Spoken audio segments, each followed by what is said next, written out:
Olá, tudo bem, pessoal? Eu me chamo Rafael Anthony e hoje eu gostaria de abordar com vocês uma situação que eu falo bastante desde quando eu comecei a explicar sobre o Market Profile por TPO. É uma característica importantíssima dentro da leitura desse gráfico, que são as regiões de aceitação e as regiões de rejeição.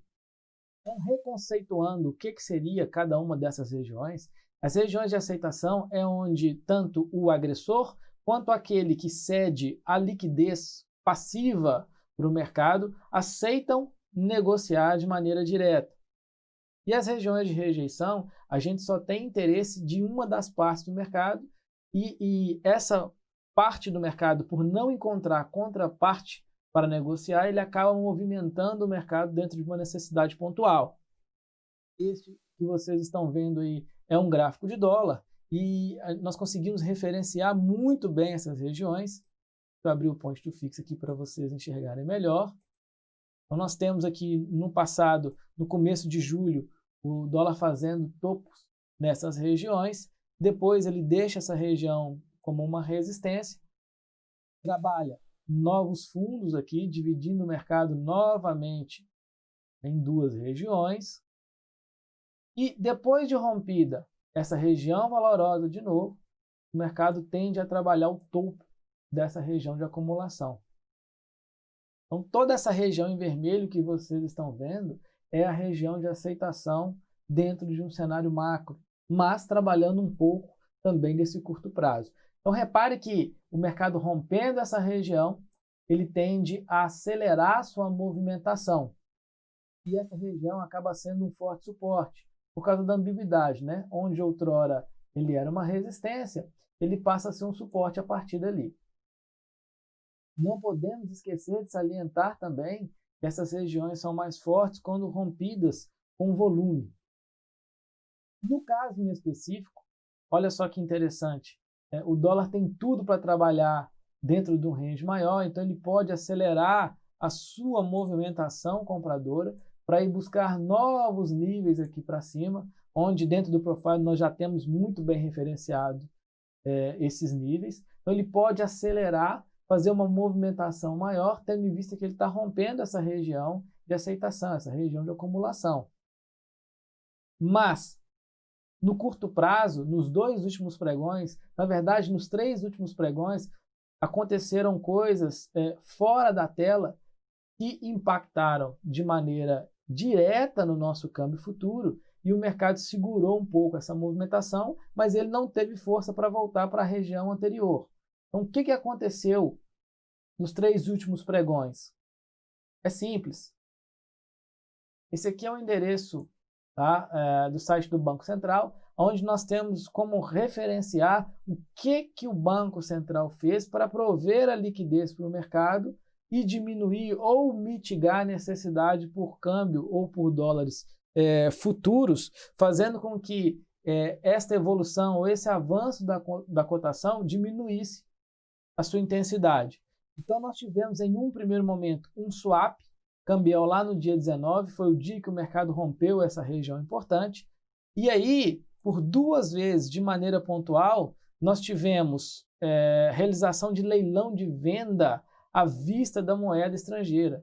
O Banco Central liberou dólares à vista para aqueles que tinham necessidade. Repare que ele fez isso por duas vezes no dia 20. Então, ele fez às 11h11 da manhã e às 15h27 da manhã.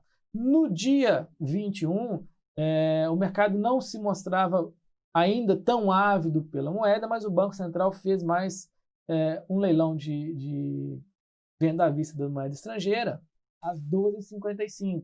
Então isso acabou segurando o câmbio de maneira muito efetiva e nós não tivemos uma aceleração muito grande do dólar a partir desses patamares.